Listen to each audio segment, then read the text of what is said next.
شیخ جزاک اللہ. بس آخری ایک سوال پوچھنا چاہوں گا. بہت سے لوگ یہ سوال کرتے ہیں کہ قرآن کو کہاں سے پڑھنا شروع کریں؟ کیا مکی سوراز 30ویں پارے سے ہم ٹرانسلیشن پڑھنا شروع کر دیں یا سورہ فاتحہ سے ہی شروع کریں؟ اور آپ کے نزدیک میں پرسنل آپ سے پوچھنا چاہوں گا بیسٹ ٹرانسلیشنز بھی کچھ بتا دیں, کچھ مختصر اگر کوئی تفسیر پڑھنا چاہے اس پہ بھی گائیڈ کر دیں. دیکھیں جی, سب سے پہلی بات تو یہ ہے کہ قرآن کو کہاں سے شروع کرنا چاہیے. دیکھیں, پہلی جو وحی تھی نزولی اعتبار سے وہ چلے گی 30ویں پارے میں. صحیح. تو اس کا مطلب ہے نزولی ترتیب اس وقت کی حکمتوں کے مطابق تھی. صحیح ہو. توقیفی ترتیب یہ نبی کریم صلی اللہ علیہ وسلم نے اللہ کے حکم سے لگائی ہے. بالکل ٹھیک. ٹھیک ہے, یہ کسی انسان کی دی ہوئی ترتیب نہیں ہے. یہ لوح محفوظ والی ترتیب توقیفی نبی کریم اس کو توقیفی اس لیے کہتے ہیں کہ نبی کریم صلی اللہ علیہ وسلم کی روایت پر موقوف ہے. لہٰذا یہ ترتیب کہ فلاں صورت شروع میں آئے گی, فلاں اس کے بعد آئے گی, یہ ساری ترتیب گویا اللہ کی طرف سے نازل کرتا ہے. صحیح ہوگا. اور نبی کریم صلی اللہ علیہ وسلم بتایا کرتے تھے کہ یہ آیت فلاں آیت سے پہلے, فلاں آیت کے بعد. لہٰذا وہ جو آیات کی تعداد کا اختلاف ہے نا کہ 6000, یہ بہت سارے, ایک یہ غلط فگر ہے 6666 لوگ کہتے ہیں آیات, یہ تو بالکل غلط ہے. 6234, 6235, 6236, صحیح. یہ 3 فگرز. ٹھیک ہے. یہ جو 34, 35 اور 36 کا اختلاف ہے یہ بھی روایت پر موقوف ہے. اچھا. یعنی بعض آیات کے بارے میں یہ روایات ہیں کہ نبی کریم صلی اللہ علیہ وسلم اس کو ملا کے پڑھا. بالکل ٹھیک. کبھی ایک روایت ہے کہ اس کو توڑ کے پڑھا. صحیح. لہٰذا وہ 2 آیتیں ہو گئیں. صحیح. کہیں ایک آیت ہو گئی. لہٰذا 34, 35 اور 36 کا اختلاف. صحیح. اس کا مطلب یہ ہوا کہ یہ جو ترتیب نبی کریم صلی اللہ علیہ وسلم نے لگوائی ہے اس کا آخر کوئی مقصد ہے. ہمیں جو قرآن دیا ہے اس ترتیب سے دیا ہے. صحیح. تو اس کا کوئی مقصد ہے نا. صحیح. سورۃ البقرہ, سورہ آل عمران, سورہ نساء, سورہ مائدہ, ساری کی ساری مدنی صورتیں. صحیح. ٹھیک ہے جی. لہٰذا بعض علماء کا خیال بھی ہے کہ پہلے مکی صورتیں پڑھنی چاہیے, 30ویں پارے سے شروع کرنا چاہیے. جی. حفظ والے خیر اساتذہ جو شروع کرواتے ہیں بیک سے, اس کا تو میرا خیال ہے ایک لاجک بنتی ہے کہ چھوٹی صورتیں پہلے بچوں کو آسانی سے یاد ہو جاتی ہیں, انکریج کرنے کے لیے. وہ تو خیر بات سمجھ میں آتی. لیکن ترجمہ پڑھنے کے لیے بیک سے شروع کریں. میرے خیال میں تو آپ 30ویں پارے کے الفاظ جو ہیں مکی صورتوں کو زیادہ مشکل ہیں, اور آپ جب مکی صورتوں سے شروع کرتے ہیں تو زیادہ مشکل الفاظ سے آپ کو شروع کرنا پڑتا ہے. مدنی صورتوں کے الفاظ کمپیریٹیولی آسان ہیں. صحیح. اور زیادہ قابل فہم ہے. لہٰذا میرا خیال یہ ہے کہ قرآنی ترتیب جو توقیفی ہے اسی پر اعتماد کرنا چاہیے. زبردست. اور اس ترتیب میں بہرحال حکمت ہے, اور اسی ترتیب سے ہی پڑھنا چاہیے. بالکل. اور میں تو سمجھتا ہوں کہ یہ ایمان رکھنا چاہیے اس بات پر کہ جس ترتیب سے قرآن ہمیں ملا ہے اسی میں خیر ہے. بالکل ٹھیک. لہٰذا اپنی ترتیب بنانے کی کوشش نہ کریں. صحیح.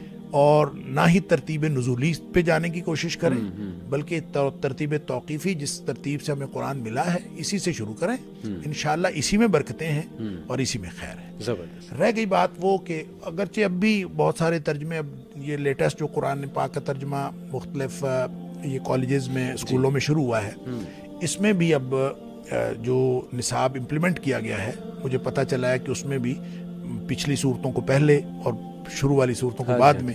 تو میں تو اس پہ بلیو نہیں کرتا. میرا تو ایمان یہ ہے کہ قرآن کی اسی ترتیب میں خیر ہے. جس ترتیب کو آپ نے, تو اسی ترتیب کو آپٹ کرنا چاہیے. ٹھیک ہے. واللہ اعلم بالصواب. دوسری بات جو آپ نے کہا کہ ٹرانسلیشنز, لیکن ٹرانسلیشنز جو ہیں لفظی بھی ہوتے ہیں, با محاورہ بھی ہوتے ہیں. صحیح. اس میں کسی ایک ٹرانسلیشن کو آپ دوسروں پر ترجیح نہیں دے سکتے. یہ ہر شخص کا اپنا ایک انداز بیان ہے, اور اس میں ایک بہرحال خیال رکھنا چاہیے کہ ترجمہ وہ سب سے اچھا ہے جو الفاظ سے قریب تر ہے. عربک الفاظ, عربی الفاظ سے قریب تر ہے. اصل مسئلہ یہ ہے کہ ترجمے کو کبھی بھی آپ قرآن نہ سمجھیں. بالکل ٹھیک. اور شاہ ولی اللہ نے ایک بات لکھی ہے بڑی خوبصورت. وہ کہتے ہیں کہ اگر کوئی شخص قرآن کے متن سے قرآن کو سمجھ سکتا ہے نا, وہ کبھی ترجمہ نہ پڑھے. صحیح. اور جس کو قرآن کے متن سے سمجھ نہیں آتی وہ ضرورت کی وجہ سے ترجمے کی طرف جائے, اور جو ترجمہ ضرورت پوری کر دے پھر وہ واپس متن کی طرف آ جائے. اور اگر ترجمے سے سمجھ نہیں آئی تو کسی مختصر تفسیر کی طرف چلا جائے.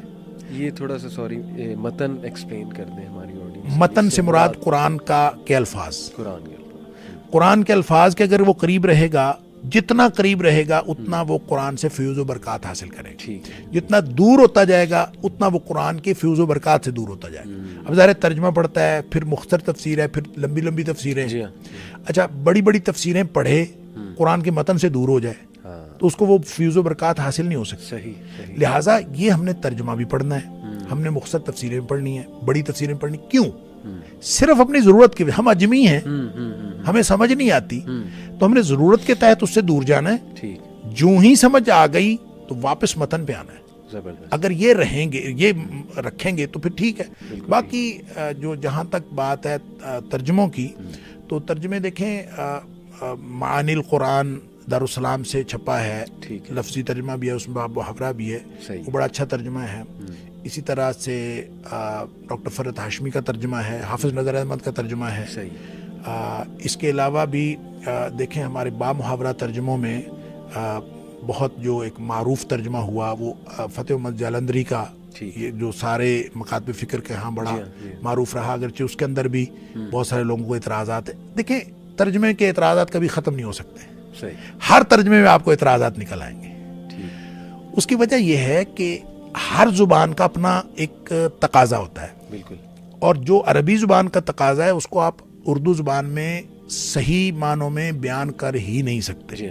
لہذا ہر شخص اپنے حساب سے اس کو بیان کرنے کی کوشش کرتا ہے. وہ کسی ایک جگہ سے صحیح ہوگا، کسی دوسری جگہ سے کمزور ہوگا، کسی دوسری جگہ سے زیادہ مضبوط ہوگا. تو یہ میں نہیں سمجھتا کہ میں تو کسی کو کوئی ترجمہ ریکمینڈ نہیں کرتا. میں تو یہ کہتا ہوں کہ آپ قرآن کے متن کو، ٹیکسٹ کو سمجھنے کی کوشش کریں.